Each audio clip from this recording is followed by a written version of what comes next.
Alors après la projection de ce film, on va passer au témoignage et je vais laisser la parole à Nadège. Bonsoir, merci Marie de m'avoir invitée. Alors, tout d'abord, je voudrais un petit peu rebondir à ce que j'ai vu et entendu. Je suis ancienne pharmacienne et reconvertie depuis 8 ans dans l'enseignement. Donc, j'ai une petite expérience et c'est vrai que chaque année, on se dit avec nos collègues, oui, il y a de plus en plus d'enfants avec des troubles attentionnels, il y a de plus en plus d'enfants avec des difficultés d'apprentissage. Voilà. Alors, je suis ici pour parler donc, de ma petite expérience aussi avec les pesticides et voilà, parce que mon fils de 8 ans est atteint d'hyposphagia.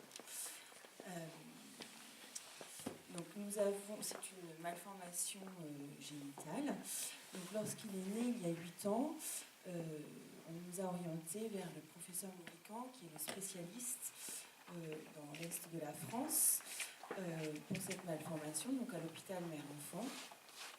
Donc je vais peut-être expliquer un petit peu ce que c'est que l'hyposphagia. Donc c'est une malformation génitale. Lorsqu'il est né, le zizi n'était pas normal, effectivement, ça se voyait à l'œil nu. Le prépuce n'était pas formé, il y avait une peau qui pendait, et l'urètre, au lieu d'aboutir au niveau du gland, aboutit sous la verge, donc il faisait pipi par-dessous. Voilà. Donc lorsque je suis arrivée très rapidement, on m'a demandé d'aller voir le professeur Mourican. Lorsque je suis arrivée vers lui avec mon conjoint, on nous a posé 2 questions. La première, c'était est-ce que nous étions viticulteurs ou horticulteurs. Alors, bien évidemment, moi j'ai demandé pourquoi, et on nous a répondu que l'incidence de cette malformation chez des enfants de viticulteurs et d'horticulteurs était importante. Mais qu'on voyait malgré tout l'incidence de plus en plus aussi plus en plus importante dans la population autre que les viticulteurs et horticulteurs. Et ensuite, la deuxième question que l'on m'a posée, c'était qu'est-ce que vous avez fait à 3 mois de grossesse? Alors, je n'avais pas de souvenir vraiment de ce que j'avais fait. Voilà, j'habite dans un petit village qui s'appelle Ars-sur-Formant, qui est pas entouré de vignes, mais entouré de champs. Champs de maïs, champs de blé et champs de colza. Voilà. Alors ensuite, on nous demande si on veut voir un psychologue, parce qu'effectivement, là, c'est un petit peu rude, parce qu'on nous dit, voilà, il va falloir faire un cariotype à votre enfant, pour savoir si c'est bien un petit garçon. Et puis faire une échographie, pour voir s'il n'y a pas un sexe féminin à l'intérieur de son corps. Donc c'est ce que nous avons, c'est ce qu'ils ont fait.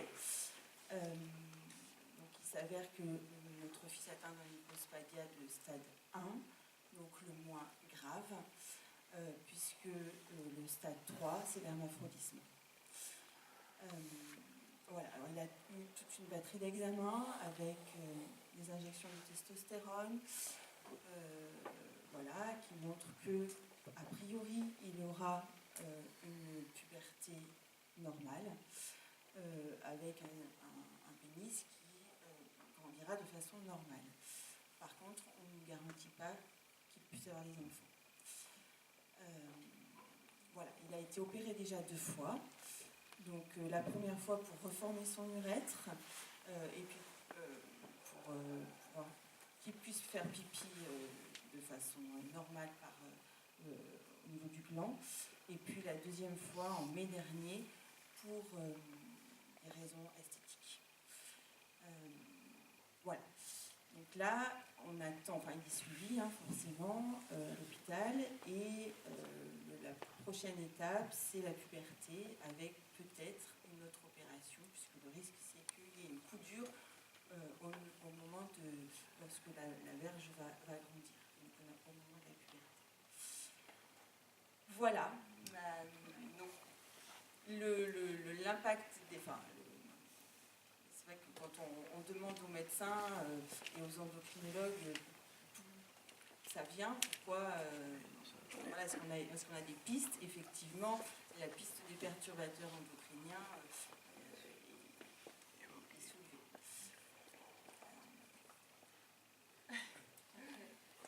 C'est tout à fait émouvant ce que vous venez d'expliquer. Voyez-vous, au niveau de l'ONG Génération Future, malheureusement, vous m'entendez là? Oui. Oui. Je disais que c'est extrêmement émouvant et quand on se retrouve face à des parents qui vivent cela au quotidien, on est effectivement tous bouleversés. Mais malheureusement, on a énormément de dossiers de ce type. Au niveau des ONG, on a des connaissances quasi quotidiennes de ce type de problème. On a de plus en plus de professeurs de médecine, que ce soit autour des vignes, arboriculture ou grande culture, où ces phénomènes sont vraiment de plus en plus fréquents. On avait organisé un colloque à l'Assemblée nationale il y a 4 ou 5 ans, et on avait un professeur de Lille qui nous expliquait que quand il a débuté sa carrière, il opérait un enfant tous les 3 ou 4 mois, et que maintenant c'était 5 à 6 par semaine. Donc vous voyez qu'on a quand même malheureusement des dispositions à prendre, et qu'il faut qu'on soit à l'écoute de la population. Et je pense qu'il faut absolument comprendre qu'on n'est pas remonté contre les agriculteurs, pas remonté contre les viticulteurs, pas remonté non plus contre les autres, mais on est remonté très fortement par rapport aux fabricants de produits chimiques de synthèse, et que la population qui les utilise eh bien, devrait vraiment prendre conscience de la responsabilité sociétale que l'on porte, et on doit aider ces professions à changer. On ne peut le faire qu'ensemble. Mais je pense qu'aujourd'hui, il y a suffisamment de connaissances au niveau national, international, pour qu'on puisse réagir fortement. Et là, dans ce film, on parle essentiellement de la thyroïde. Mais les perturbateurs endocriniens, c'est l'ensemble de notre système hormonal. C'est-à-dire que ça va jouer sur le pancréas, on va avoir des problèmes sur les testicules, on va avoir des problèmes au niveau du cerveau. On a des problèmes de ce type. Et malheureusement, on sait aujourd'hui de façon très claire que ça a une incidence, et c'est transgénérationnel. Ça veut dire qu'on peut le transmettre à nos enfants, petits-enfants, et là aussi, on engage vraiment l'avenir, et on hypothèque le bien-être des générations futures, ce qui est encore d'autant plus grave.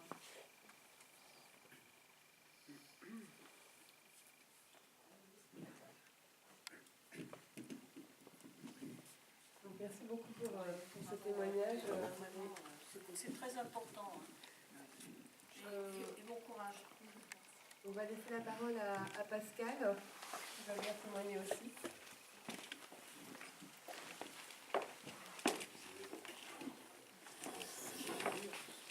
Bonjour, donc, je suis Pascal Fourneau. J'ai travaillé dans les vignes pendant 30 ans. D'accord. Et j'ai commencé à l'âge de 17 ans et je préparais les bouillies, donc sans protection. Et il y a 30 ans de ça, les tracteurs qui traitaient nous arrosaient. Il faisait chaud, ça nous faisait du bien. Et donc ça a duré plusieurs années, hein, tout ça.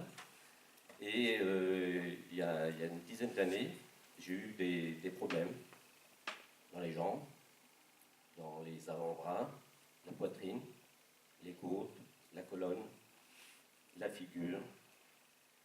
Donc j'ai fait des séances d'hôpital. Donc j'étais à Châlons, j'étais à Lyon, j'étais à Saint-Étienne. Mais ils n'ont jamais rien trouvé. Tout allait bien. Mais moi, ça n'allait pas du tout. Et donc j'allais souvent à la MSA parce que ça n'allait pas. Et après, ils ont dit, ils m'appelaient directement chez moi pour me dire que pendant les traitements, ils m'arrêtaient. Et donc, ils m'arrêtaient pendant 2-3 mois, pendant les traitements. Et ça allait toujours pas. Et sur la région, j'étais le seul malade. Il n'y avait pas d'autres malades. j'ai connu l'association Phyto-Victimes. Donc j'étais à l'Assemblée Générale, c'était à Bourges. Et là, par contre, j'ai rencontré d'autres malades qui avaient des symptômes comme moi. Et ils avaient été voir le professeur Belpomme à Paris. Donc on s'est décidé d'y aller il y a 4 ans. Et donc le professeur Belpomme nous a reçus et au bout d'une demi-heure, il nous a envoyé faire une prise de sang et passer un scanner du cerveau. Alors ce qu'il faut savoir, c'est que comme je ne suis pas reconnu en maladie professionnelle, donc la prise de sang coûtait 410 €. Scanner du cerveau 250. Et le scanner du cerveau a révélé que mon cerveau n'était pas oxygéné comme il faut. J'avais perdu 70%. Donc c'est pour ça que j'avais des troubles de la vue, des problèmes respiratoires. Je ne savais plus ce que je faisais exactement. Donc un peu comme dans le film, j'avais perdu, j'étais pas Alzheimer, mais ça y ressemblait un peu. Et donc on est retourné 6 semaines après, et là il a dit que c'était à cause des pesticides. Donc on a commencé un traitement, qui est à mes frais, bien sûr. Le traitement a commencé de faire effet au bout de 3 mois. Donc on est retourné 3 mois après, repasser des examens. Ça commençait de bouger, on va dire, de s'améliorer, mais légèrement. Et vu les finances, parce que ça coûte environ le traitement, les déplacements, les prises de sang, ça me coûte 4 000 € par an. Donc forcément, on arrête un petit peu de prendre les médicaments. Et au bout de 2 mois, eh ben, j'ai tout perdu. Et donc là, ça fait 4 ans que je prends les médicaments. Donc la dernière analyse qu'on a faite, c'était au mois de décembre. Normalement, j'ai plus de risque d'avoir Alzheimer ni d'avoir d'AVC, mais on est vraiment en limite. Donc, je suis toujours en traitement et voilà. Et avant que je prenne mes médicaments, je rentrais du travail, j'étais avec le camion, il y avait un stop, mais le cerveau ne répondait plus. Je ne savais plus quoi faire. Et d'un seul coup, tac, ça se déclenchait. J'arrivais à freiner. Mais bon, j'expliquais ça aux médecins, mais non, ça les a pas gênés. Donc, je ne travaille plus dans les vignes. J'ai été licencié pour une aptitude de poste de travail. Et on est au tribunal contre la MSA depuis 8 ans. J'ai passé une expertise il y a 1 an et demi. L'expert était très bien, a reconnu que c'était à cause des pesticides. La MSA est d'accord avec l'expertise. Donc on attend encore le tribunal. J'espère que ça va s'arranger bientôt. Donc voilà. Merci pour le témoignage.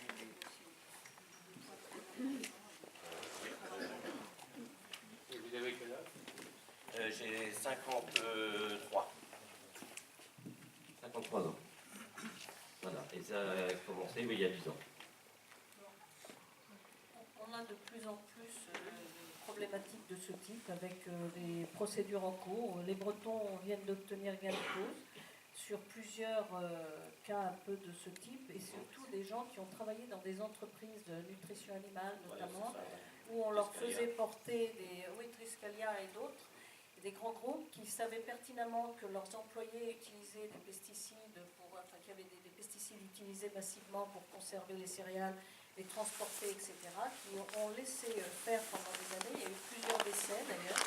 Et actuellement, ils sont condamnés. Et surtout, il y a une intervention et une enquête de la Commission européenne qui est en train de mettre la France face à ses responsabilités. Donc, on espère vraiment que ça aboutira. On attend aussi le 11 avril les résultats du jugement en appel pour la énième fois par rapport à Paul François, qui lui aussi a été victime des pesticides, mais Monsanto, avec les moyens énormes qu'ils ont, arrive toujours au tribunal avec 5 ou 6 avocats de haut niveau.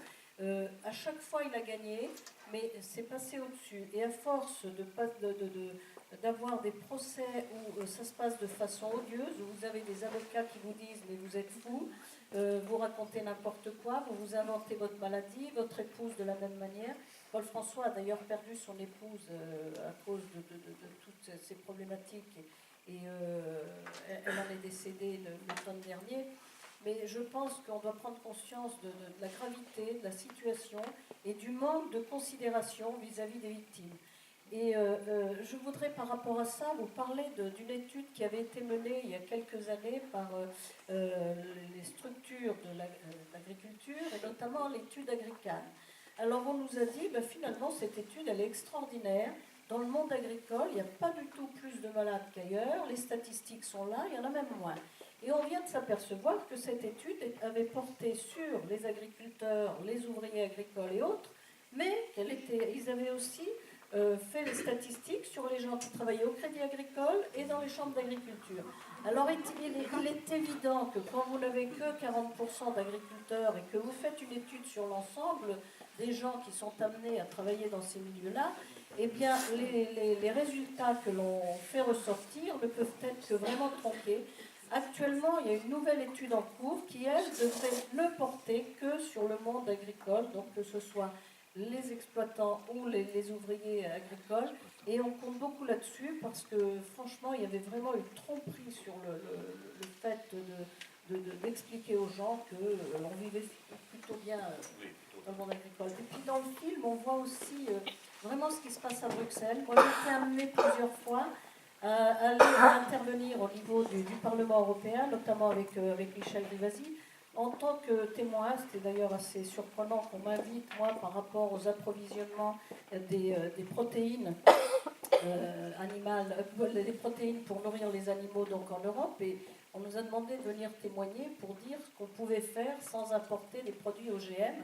Eh bien, dans la salle, il faut tenir le coup, parce que vous avez un grand nombre d'industriels, chimico-industriels, des gens qui sont vraiment des grands groupes de la chimie, et qui vous coupent en permanence en disant « mais de toute façon, nos entreprises, l'économie mondiale, c'est nous, et nos entreprises, il faut qu'on nous laisse tranquilles, il faut qu'on puisse innover, il faut qu'on puisse mettre sur le marché ce qu'on a envie, parce que ça fait vivre des tas de gens, on crée de l'emploi. » Simplement, ce qu'on oublie de dire, c'est que l'emploi, on peut en créer différemment, et qu'on est en train effectivement de faire payer cela très cher au niveau de la population mondiale.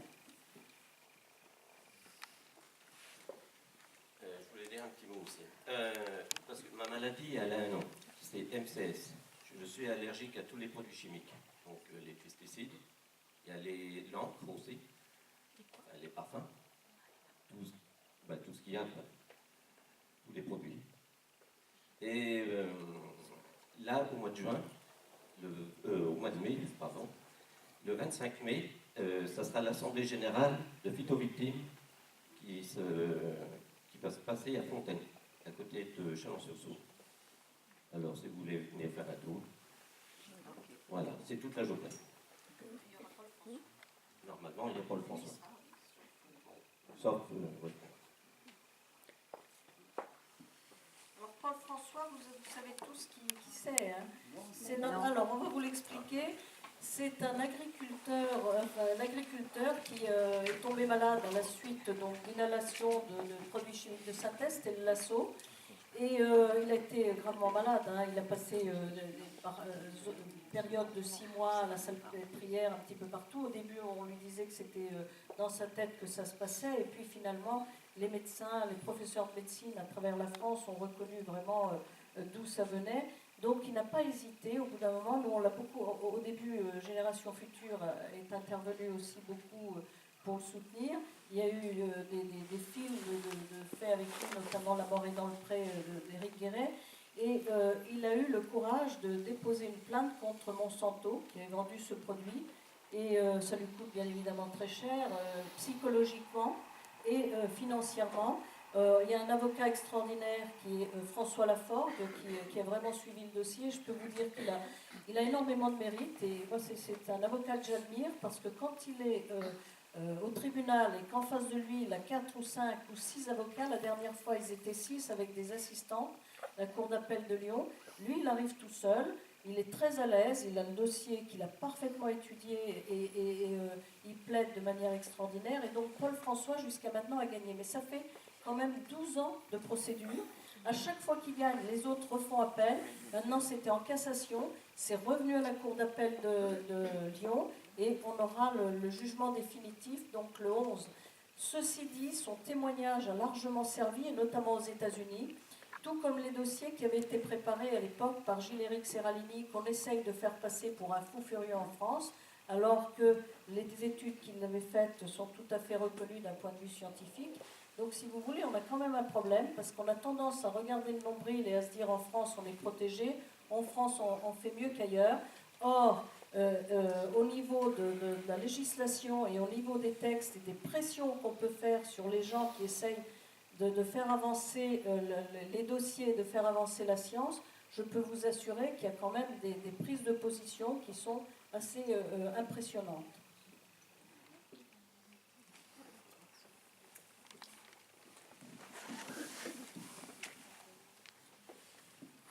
Alors, merci pour ce témoignage. Je vais vous laisser la parole. Je vais laisser la parole à Marc Sauvois, qui est directeur de la Académie, qui va se présenter lui-même, je pense, même moi, qu'on a rencontré mardi et qui nous a proposé un certain nombre de...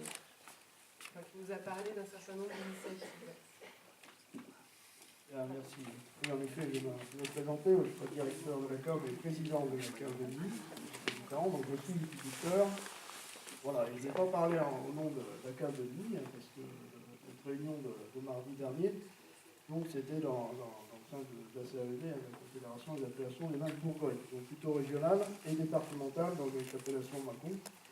Et puis aussi le syndicalisme par rapport à l'Union viticole, voilà, avec qui on a attaqué depuis il y a 2-3 ans maintenant les conflits de voisinage, où on a fait tout un peu les communes pour expliquer un peu ce qui se passait, et aussi limiter les problèmes avec le voisinage, les écoles, etc. Donc avant ça, je voulais vous remercier quand même d'avoir salué le travail qu'on faisait, parce que c'est vrai que c'est encourageant, c'est pas facile, hein. On a les riverains contre nous, on a nos collègues aussi, il faut expliquer, donc voilà, merci de nous encourager. Donc on va continuer dans ce sens. Alors, pour vous expliquer un peu le point de départ, donc c'était quand même il y a 2-3 ans, après suite au traitement des insecticides par rapport à la place d'essence de Roy, qui était obligatoire par rapport à un arrêté préfectoral.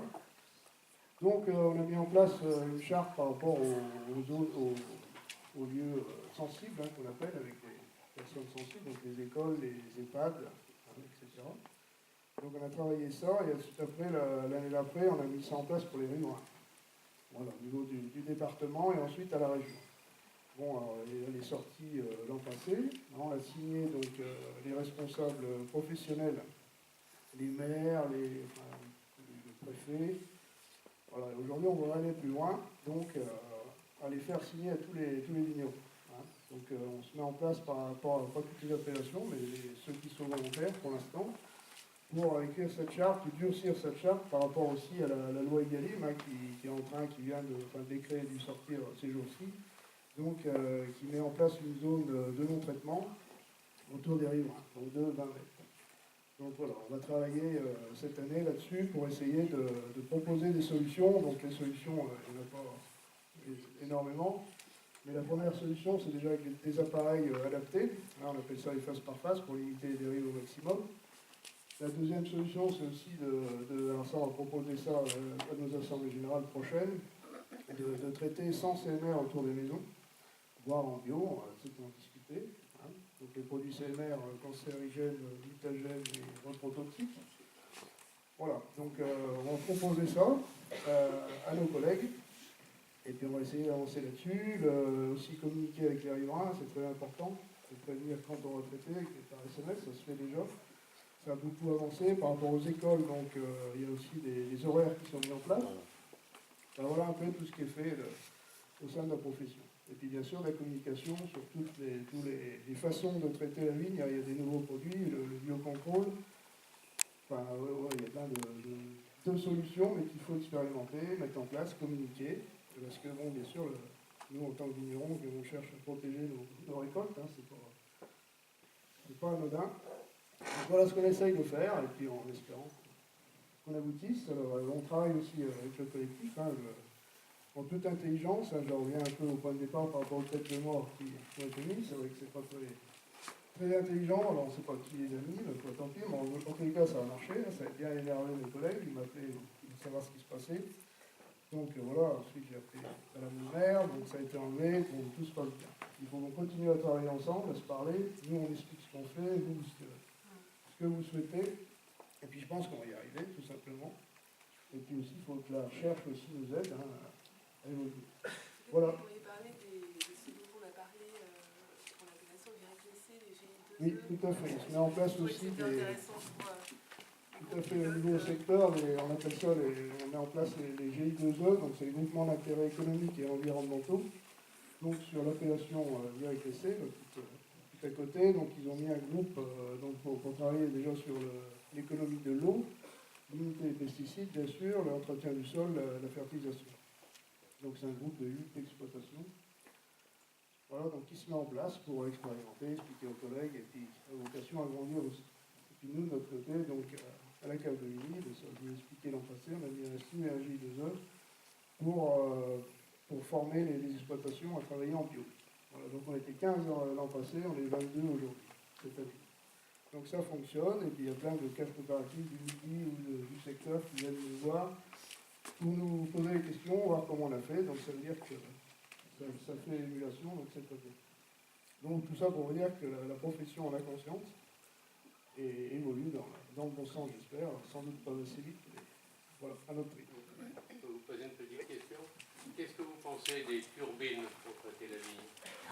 Alors, c'est un gros sujet. Ça, évidemment, les turbines sont des produits et des matériels les moins adaptés pour la vie. Et on cherche, dans la charte, c'est écrit qu'en 2025, on n'utiliserait plus ces produits, ces matériels. Turbines, canons, etc. En termes on travaille aussi sur les réductions d'eau.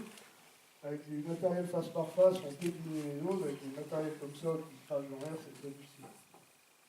Donc c'est voué à disparaître, si vous voulez mon avis. Oui, parce que ça peut traiter jusqu'à plusieurs centaines de mètres au-delà de la vigne, en le vent. Oui, tout à fait, c'est moins engagé. Jusqu'en 2025. C'est une date qu'on a proposée, c'est pas une date obligatoire, c'est pas arrêté, mais voilà. On espère, mais moi je peux vous dire que dans le secteur, ça a quand même beaucoup évolué. Il y a beaucoup de gens qui changent par rapport à tous ces problèmes, parce que personne n'a une économie aussi de produits, hein, donc c'est assez logique.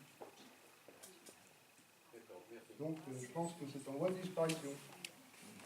J'espère. On va ressortir des études.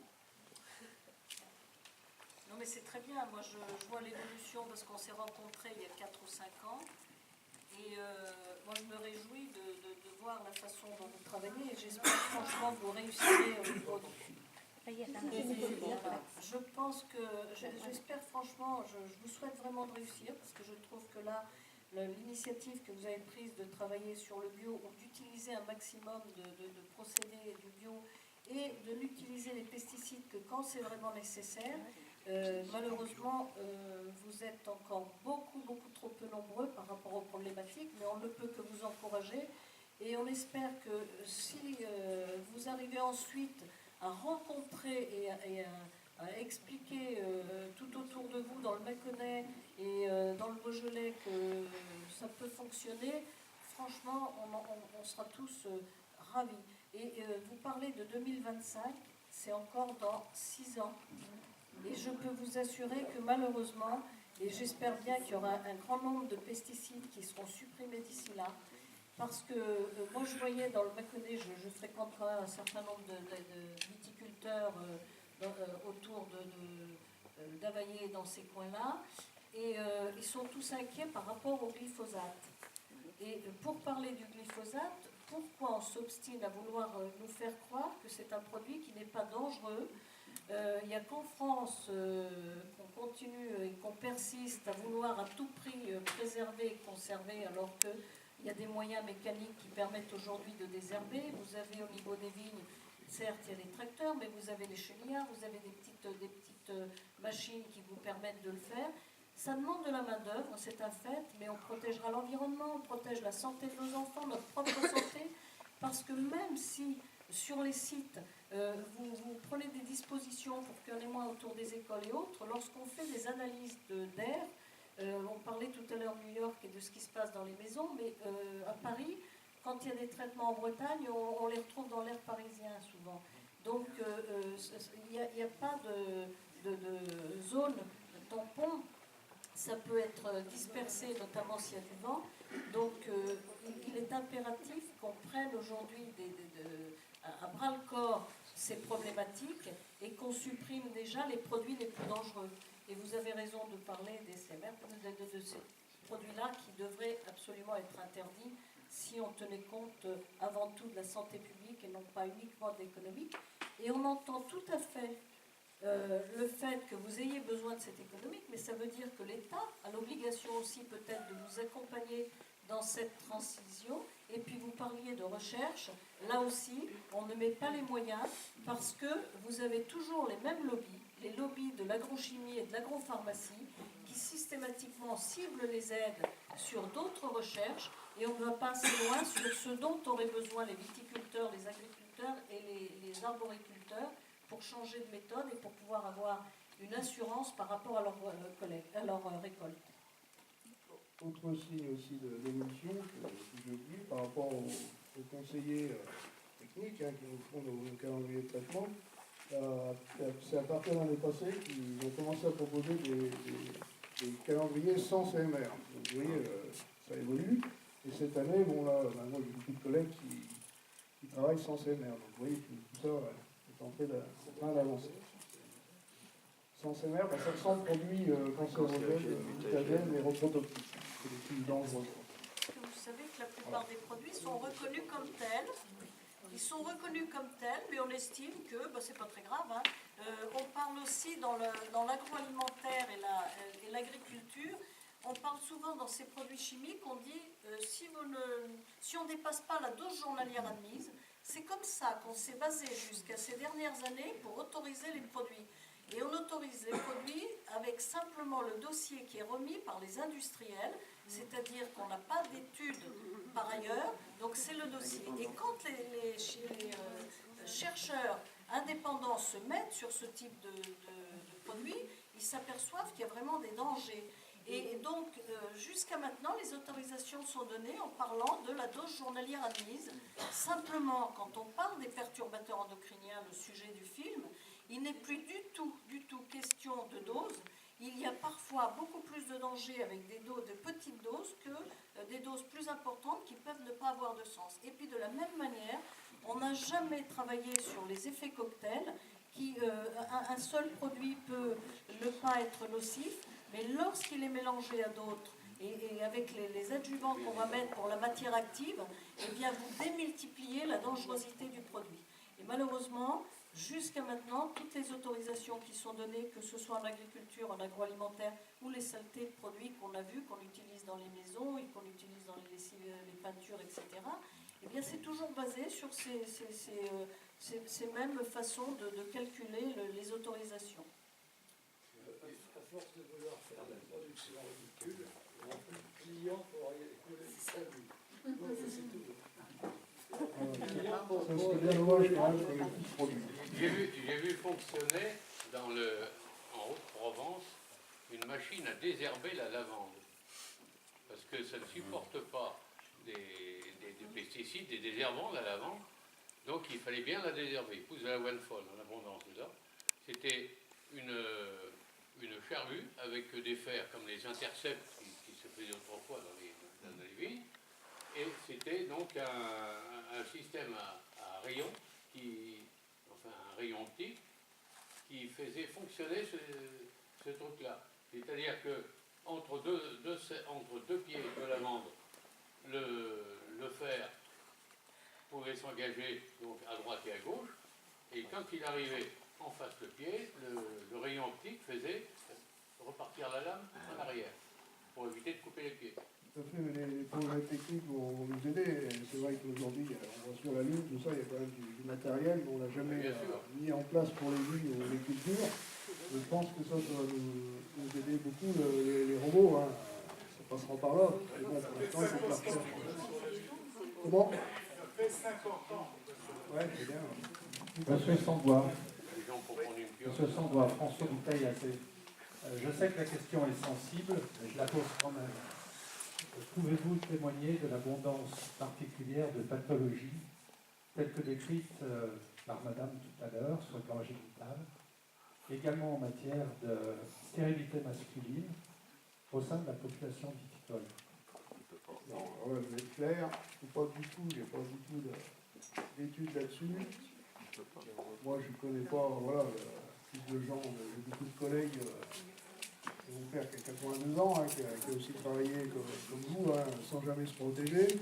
Hein, aujourd'hui, il y a des certificats, nos salariés se protègent, nous aussi, bah, je veux dire, on a des cabines pour traiter.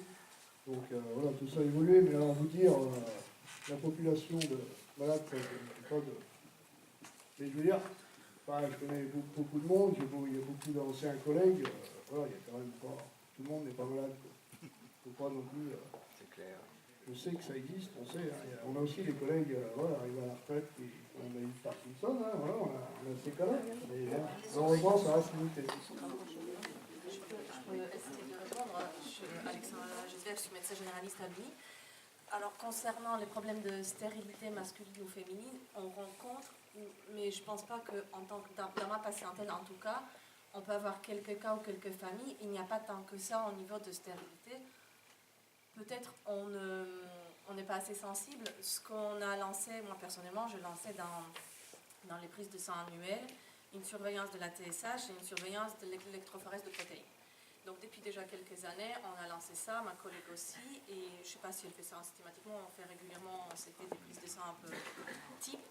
Et j'ai rencontré un de mes collègues endocrinologues de Mâcon qui un jour m'a dit c'est étrange parce que je vois plein de patients de chez toi et je vois plein de patients de Pont-de-Vel.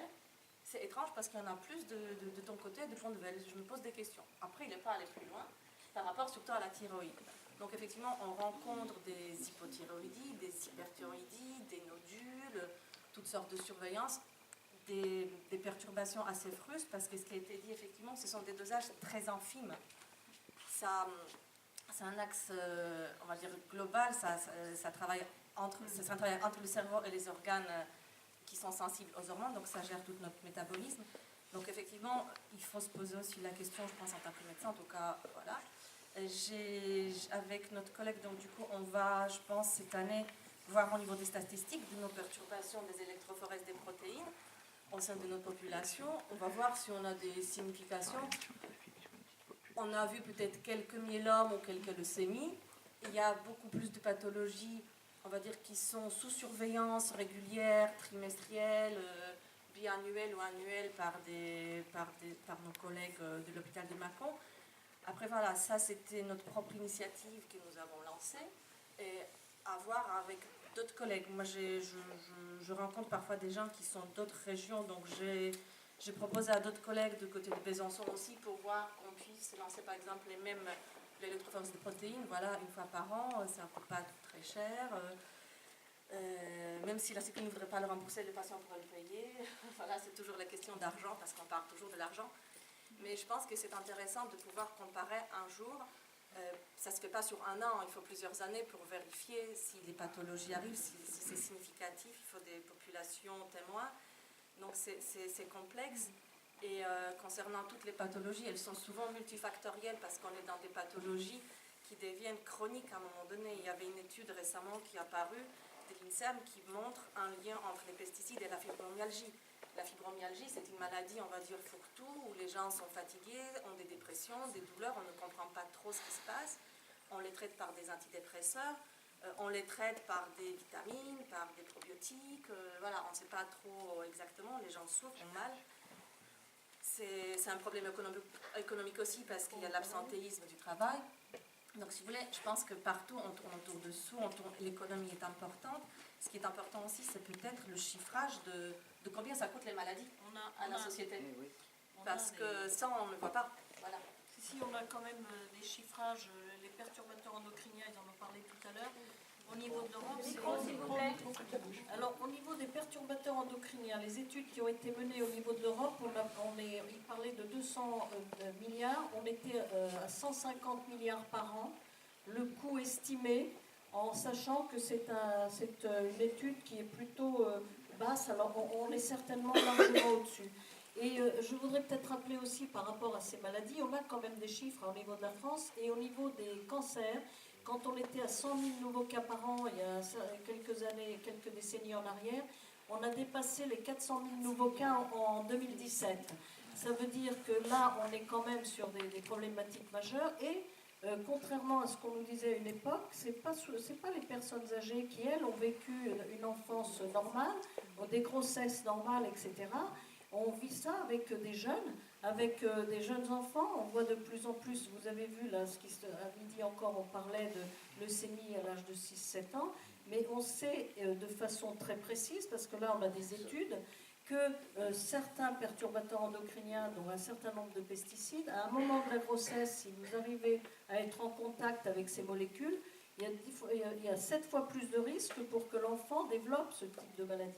Donc on a des études, bien sûr qu'on a déjà des chiffres, on n'est pas allé assez loin et on espère qu'on arrivera à ces résultats. Et la nouvelle étude qui a été lancée par Agrican va certainement là aussi donner des informations intéressantes.